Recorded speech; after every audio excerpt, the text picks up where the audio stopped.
Certains vont directement dans l'entrepreneuriat et ça leur réussit. D'autres, ça ne réussit pas, ils cherchent le boulot, mais ceux qui ont la passion vraiment de l'entrepreneuriat repartent encore à l'assaut. Et certains combinent les deux. Moi, j'ai toujours aimé faire l'agriculture et l'élevage. Depuis longtemps, je le fais. Plus de ce que mon travail que je fais à côté. Donc, c'est difficile de dire faut faire tel choix. Ça dépend de vous. Je crois que son exposé a été très clair là-dessus. Mais des opportunités aussi qui se présentent. Il faut saisir les opportunités. Attendre. Il faut saisir les opportunités. Attendre. Je connais des gens qui combinent les deux. Mais je connais des gens qui ont quitté l'école, automatiquement on peut créer leur entreprise. Et certains, qu'est-ce qu'ils font? C'est pendant qu'ils sont en école, ils sont en formation, qu'ils profitent pour créer leur activité à côté. Et lorsque ça se développe, finalement, ils s'occupent de leur activité. Donc il y a plusieurs voies. Comme on le dit, il y a plusieurs chemins qui mènent à Rome. Mais le plus important déjà, qu'est-ce que vous voulez? Qu'est-ce que vous voulez? Est-ce que vous avez les moyens d'avoir ce que vous voulez? Et certains se lancent dans l'entrepreneuriat en pensant que c'est facile. Les gens qui commencent, ils pensent que tout de suite ça va marcher. Ils ne prennent pas compte des difficultés. Ou bien se concentrent sur les difficultés, ils abandonnent l'objectif. Parce que dans toute chose que vous entreprenez, ayez l'objectif en tête. Les obstacles, ça existe dans la vie, partout. Mais il faut savoir les supporter, donc il faut avoir une mentale de vainqueur. Mais si vous venez avec une mentalité de défaitiste, ah ça c'est difficile, l'environnement est comme ça, il n'y a pas de route, l'État est ceci, l'État est cela, vous n'avez pas à poser. Je pense que si vous voyez l'histoire des entrepreneurs ailleurs, même ici, on a de grands entrepreneurs qui ont commencé très bas. Je vous donne le cas de Elaïs Sanlor, tout le monde le connaît, père à son âme, il est décédé puisque on parle de premier. Voici un exemple de réussite. C'était avant un bûcheron. Vous connaissez le bûcheron?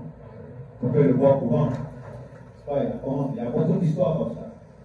Ou si on prend comme l'autre, c'était un vendeur de cola. Je ne veux pas aller aux États-Unis où les gens commencent vraiment à la base, mais des histoires des gens qui sont proches de chez nous. Il y a beaucoup de gens comme ça en Guinée ou en Afrique pour vous inspirer de leur histoire. Mais qu'est-ce qui est derrière ça? C'est la persévérance. La foi en quelque chose. Parce qu'on dit la foi déplace les montagnes. Si vous avez la foi que vous allez atteindre votre objectif, vous allez l'atteindre. Et c'est le travail. C'est votre travail dur. Vous ne pouvez pas dire, je monte mon entreprise, n'est pas capable de vous lever à 6 h du matin, vous occupez de votre entreprise. Travaillez activement, allez vers les clients. Parce que vos clients, quand les vers eux, il ne faut pas s'asseoir pour dire que les gens vont venir vers moi. Donc la persévérance, c'est très important.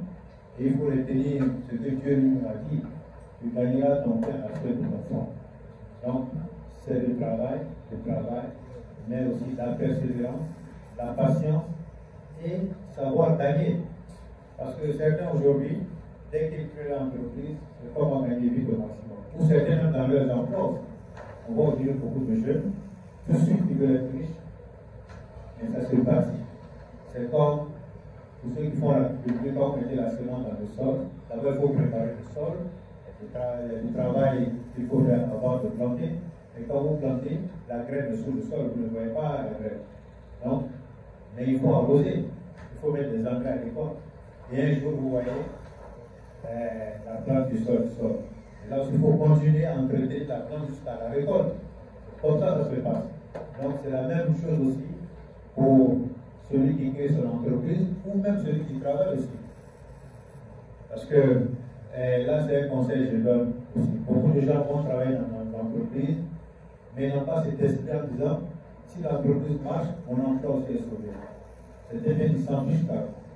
Alors que quand vous travaillez quelque part, donnez le meilleur de vous-même. Parce que vous souhaiterez être aussi entrepreneur. Est-ce que vous allez accepter que vos employeurs ne vont pas le travail n'est-ce pas? Donc quand vous travaillez quelque part, que ce soit à titre personnel ou dans une entreprise, donnez le meilleur de vous-même. Ça se récompense toujours. Si votre employeur ne vous récompense pas, ne vous donne la récompense devant. et la récompense de Dieu également.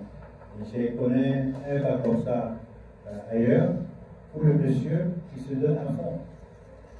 C'était promu, alors que lui travaillait très dur, mais il a persévéré. Mais son grand patron observait. Et un jour, ça lui en a vendu l'entreprise.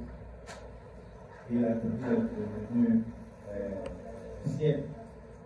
Donc, tout ce que vous faites dans la vie, faites-le bien. Ne le faites pas pour quelqu'un, mais vous le faites pour vous-même.